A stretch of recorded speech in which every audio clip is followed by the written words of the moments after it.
now have the distinct pleasure of introducing the first ever guest speaker for Philanthropy Network Greater Philadelphia. Don't sweat it, it'll be good. We're a very happy community type of crowd, very familial, and we all wanted you to be here. With Stanford Thomson, Philanthropy Network is living its mission to inform and inspire philanthropy that sparks solutions that make our region a better place. Please take a moment to read Stanford's full biography in your program guide. Stanford, a graduate of the Curtis Institute of Music, is a trumpeter in every sense, as a musician, an educator, and an advocate. Stanford saw a need and began filling it with focus and determination. The need was to give city youngsters a better sense of possibilities, of self-esteem, persistence, and academic motivation. The solution is Play on Philly, which enriches young lives with high-level music instruction. And the result is a group of young people who now have the gift and accomplishment of playing beautiful music, along with a head start on developing many other qualities essential for a successful life. As we will hear, Stanford is passionate about his kids and the power to ease the effects of poverty with the right solutions. I want to please welcome Stanford Thomson. There will also be a video to give you a sense of Play on Philly. Enjoy the video.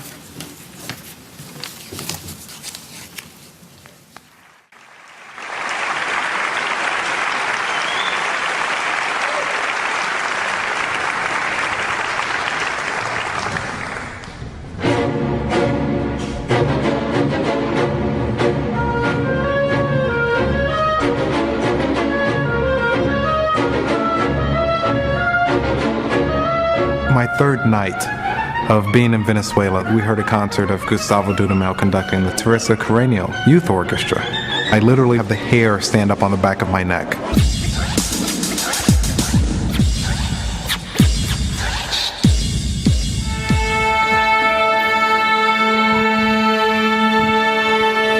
you're ready to tune, stop playing it. I want to play percussion or the flute. Violin, and I want to play the keyboard. I really like guitar. I used to be so antisocial. I had next to no friends. No one liked me. I told my mom, I don't want to do this. I want to play guitar. I don't want to play classical music. I don't like it. Wait, let me see. Where are you?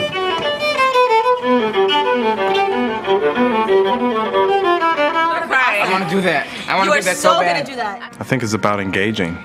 Engaging them to realize that they can do much more than they think. See, this is the most difficult part about playing the trumpet, okay? You have to work out these muscles that are here in your face. Believe it or not, they can get stronger. One. It helps if you bend your knees too. You gotta do the whole. I'm kidding. I need a violin. I need a violin. Can I get a violin? Her mother passed away in 2001. She was 2. So the mother wanted to play the violin. My mom, she never got to do it, so that's why I wanted to do it. To make her happy and things.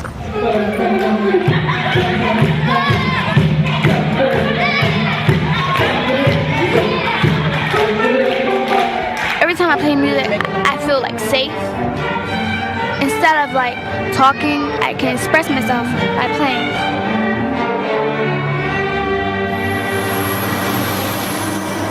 The reason we do this every day is to give you guys the opportunity to sound as good as possible. And I refuse to put you guys on any stage, anywhere, in front of an audience that would sit there and say, oh, that's so cute. They're little black kids from West Philadelphia playing classical music. Oh. I want them to look at you guys and say, wow, these kids can play. 1, 2, 3, 4.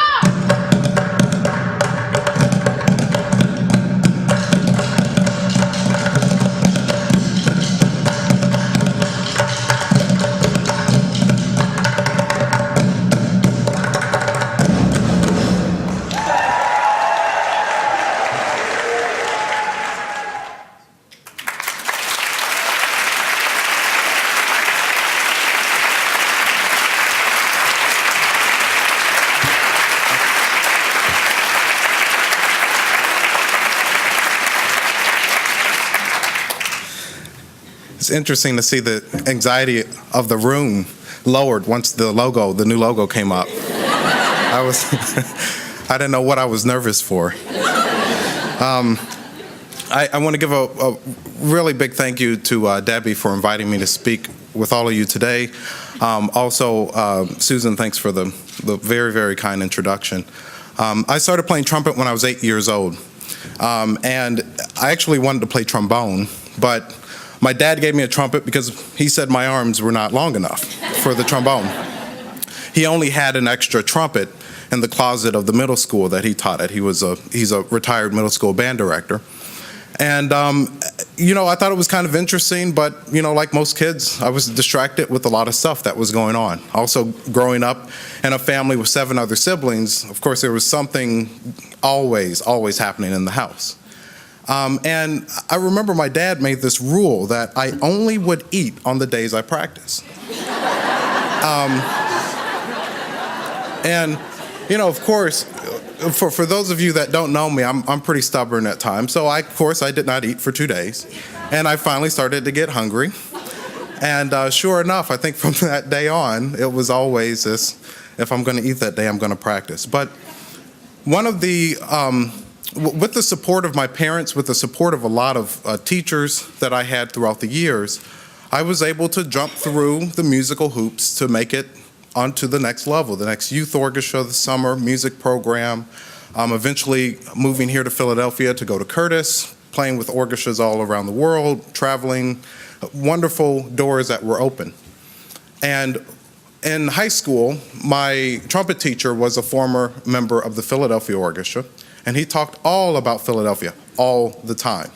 And of course, Curtis was where he wanted me to go, but they were only going to take one trumpet player the year that I was ready. And I'll never forget us having lessons 2 or 3 times a week, making sure that I knew every trick in the book to play the music exactly the way they would want to hear it. And of course, all of the years of practice. At Curtis, I had the opportunity to play all over the city and also do a lot of work within the schools. And I'll never forget a concert that me and some of my colleagues gave in the Northeast. And a kid stopped the performance. And, he raised his hand with a question and he said, why the hell should I care about Beethoven? And the teachers quickly kicked him out of the auditorium and the kids were laughing. But literally about 2 days later, I woke up and I said, well, why should he care? Is it because we sound so good? It's Beethoven, this is culture.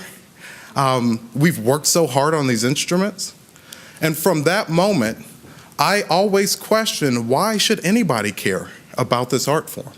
So in my last semester at Curtis, I was introduced to the El Sistema program in Venezuela when Dr. Jose Antonio Abreu won the 2009 TED Prize. And as part of that speech and that acceptance speech, he talked about how music was transforming the lives of millions of kids in Venezuela. Currently, they have 500,000 kids in their program. They've put almost 4 million through it over the past 40 years. And they have seen the economic impact, the educational impact, and of course the artistic impact that program has had for many, many people in Venezuela. So after that, it was then off to a training program in Boston at the New England Conservatory, where I spent 2 months in Venezuela and a couple of months visiting similar programs around the United States to figure out how could we make a program like this happen here in Philadelphia. It was a crazy idea. 3 years ago, we were going to, pull together, 80 or so kids. They were going to practice classical music every single day. We had no idea what this would look like. We, of course, knew that music would be very, very helpful for the kids, especially that we were trying to reach in West Philadelphia. But it was a scary thing to spend so much money on a small number of kids. And could this work help to inspire more of this happening throughout the city, through Play on Philly, and maybe even throughout the country? So I partnered with a wonderful woman, I know that all of you know, Carol Haas-Gravano, who really saw the importance of trying to start a program like this, the importance that music could play on these kids' lives. And it was a very humbling experience going from playing Beethoven 5 with Sir Simon Rattle, my last concert at Curtis, to going to West Philadelphia to work on Twinkle Twinkle. Now, you can probably imagine, how musically frustrating this was, because I'm sitting here like, look, I just told you to push the first and second button on that trumpet and to blow and take a good breath, and the note will just pop out, trust me. And it just never, ever happened for many, many, many, many weeks. And throughout the work, we learned a lot in that first year. We experienced a lot. We went through a lot. But it's an experience that I would never, ever turn down, especially compared to what's happening. But let's take a quick snapshot of what's happening in Philadelphia. We have about 270,000 kids, a little bit more, in this city. And a little bit over half of the households in Philadelphia live off of $35,000 or less a year. And throughout the city, we have a poverty rate of almost 29%. And in the communities that we serve specifically, our kids are facing between 35 to 55% poverty rate. And what poverty does for these kids ends up hurting them. I'll give you a couple of different scenarios. But in Philadelphia, we have the second highest poverty rate, second to Detroit, but the second highest poverty rate in the United States. We also have the fourth highest homicide rate. So by the time I give this speech, there would have been pretty much 4 major crimes happen in the city. One of them will be a violent crime, a homicide, a rape, something along those lines, before I finish talking. And to think about the 74,000 plus of these major crimes that are happening every year, and over 17,000 of those that are violent crimes.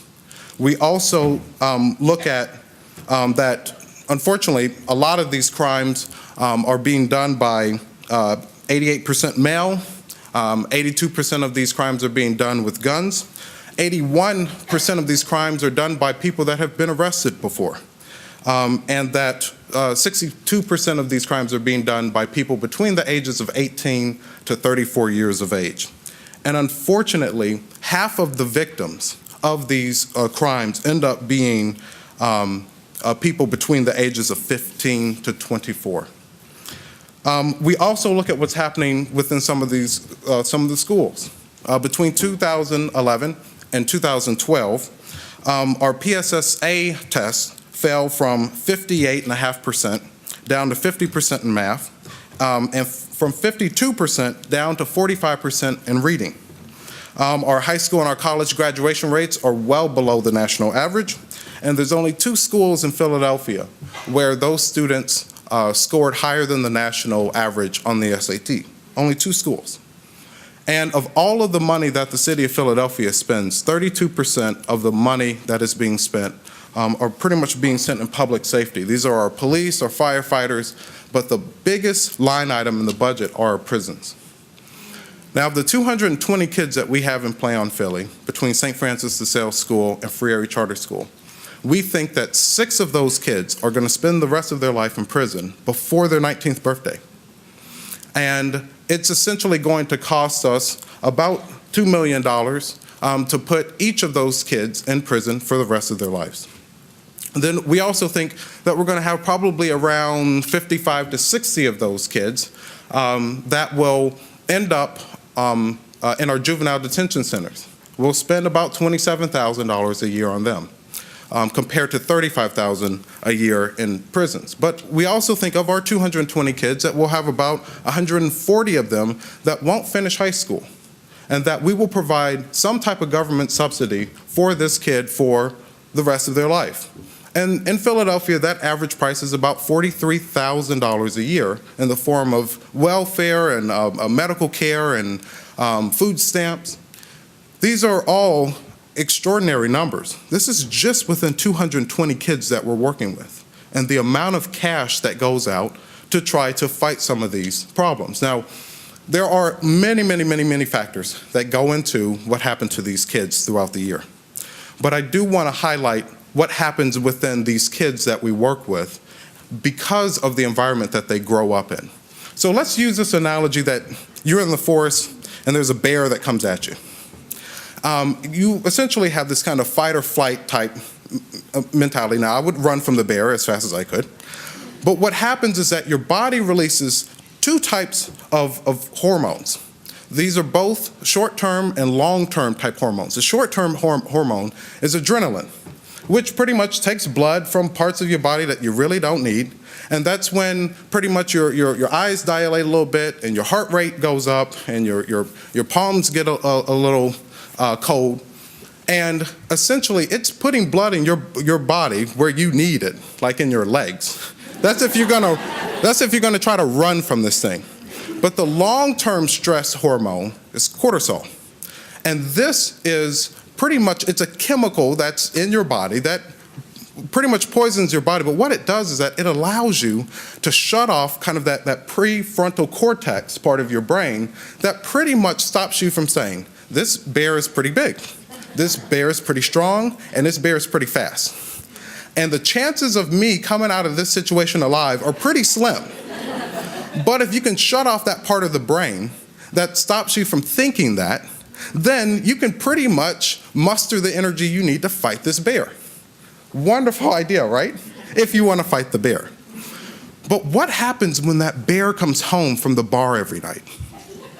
What happens when that bear also comes in the form of dad's not around, you don't know dad, you're taking care of little brother all the time, caring for their needs. Mom is working 3 jobs and might not be able to put food on the table every night. So what happens to these kids is that they show up to school already with these parts of their brain shut off. And you're trying to tell them, sit there and learn math and learn science and sit still and everything's gonna be fine. And call parents and, this is what we need. Pretty much the teachers are set up to fail because of what these kids are coming from already. So as much as the stress in their life of just being poor is affecting them, we have to fight that just as hard, if not harder, to try to give these kids what they need to turn on that part of that brain that limits all of their executive functions. Now, these executive functions are pretty much in lots of different categories, like pretty much delaying gratification. The concept of having a goal but directing your behavior to solving that goal. Even pretty much social skills, that knowing that they probably should not do something that would end up in some type of negative social consequence. And essentially, within these executive functions that these kids have, that if we can turn that part back on, then they might have a chance to develop the way that they should. So within a program like Play on Philly, we have, within the 220 kids in the 2 sites that I mentioned, these kids are spending between 2 to 3 hours a day. They pick a standard orchestral instrument. They receive a group lesson for an hour. They receive theory classes and ensemble rehearsals and perform about 20-ish concerts throughout the city. And the important thing that happens within this musical training are pretty much in 3 really big areas for us. Their working memory, their inhibition control, and selective attention. So within working memory, this is the whole concept of, you give me your telephone number, I don't have a pen yet to write it down, but I have to remember that number long enough so when I'm done with this speech, I can sit back down and write down that telephone number. And then, of course, store it in my phone and call you when I need to call you. Within the skill of working memory, it's the same thing when you have a classroom teacher that's trying to get you to multiply complex numbers. The brain can't multiply, a 7-digit number times a 3-digit number and you just pop out the answer. But if you're taught the steps on how to accomplish that task, then you can break apart that problem and solve it. But can you concentrate long enough to learn the steps that you need to do to solve it? Then within inhibition control, it's the same type of thing within a musical context when we tell the kid, do not play in the rest. That symbol there means that you do not make sound for those 2 beats. Can you stop long enough to do it? And within life, it's the same thing of, if you get mad, do you pick up your fist and punch somebody in the face? Or do you calm and cool it until you can collect your thoughts and say, I'm going to sleep on that. Let's talk about it tomorrow. And then within selective attention, this is the whole idea of having a whole bunch of different stimuli coming at you. And can you concentrate on one thing at a time so that you can get it done? It's like I'm talking, all of a sudden my phone rings, and I say, yes, Mom, I'll be home for Thanksgiving, can't wait to see you. I put the phone back, and then all of a sudden the microphone turns off, and I have to talk to a technician about this. And then once everything's working, I resume my speech from where I left off. Can I concentrate on these things while not thinking about the sound of the air conditioning or this bright light that's really annoying me, that's in my face? But within a musical context, when you're given a sheet of music and you're told how long to play a note, how loud to play that note, you have to listen to your buddies around you. Are you playing the same rhythm? Are you in tune with them so that people want to hear this? And let alone watching the conductor, because the music says retardando. That means to slow down. But you don't know how much you have to slow down until you watch the conductor. And if everybody's not watching the conductor at that moment, it's going to fall apart. So everybody needs to concentrate on what they need to concentrate on without getting sidetracked with something else. So in terms of that selective attention, it also comes in the form of, as a teacher's going through a math problem, can you learn the type of steps that you need to learn and then apply that in a different situation at a moment's notice, or even walk across the hall to go to social studies class and then put on your social studies hat. Then you put on your science hat. And then, of course, you're at home. You put on your I need to do chores hat. All of these different things.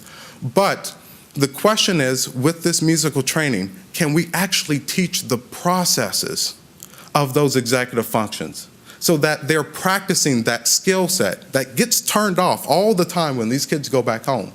But can we turn that on long enough and then have that transfer into what they do in the classroom? So it goes beyond this New York Times article. I'm sure you all saw music being the key to success. Let's name all the rich and famous people and then say they played instruments at one time. This is great.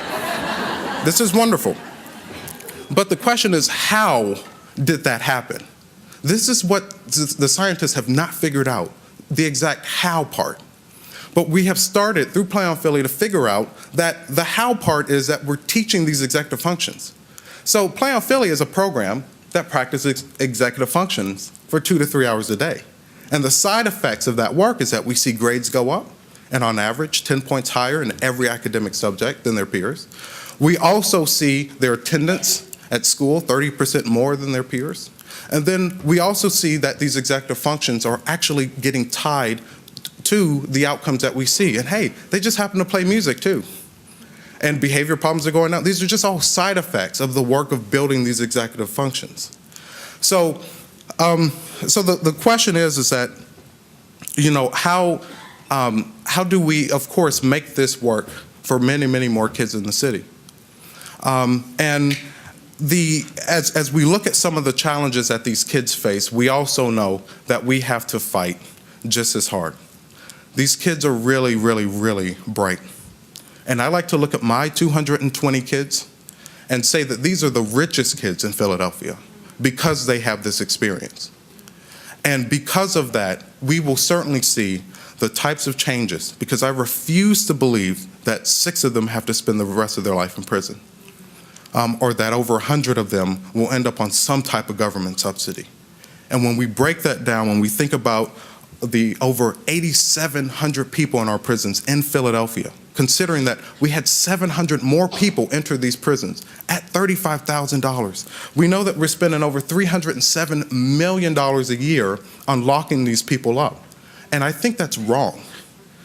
And the amount of money that we invest in these kids from kindergarten and 5th grade, and knowing that these executive functions can be changed in their brain well into their mid to late 20s, that it doesn't matter if we start when they're in the 9th grade or in the 1st grade. If we can get them in preschool, great.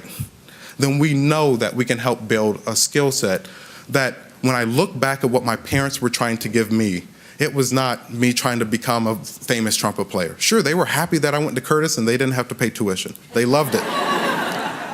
But at the end of the day, it was all about knowing that by being involved with music, it was helping me to fight the effects, the things that they could not provide me, but the answers that music could give to me.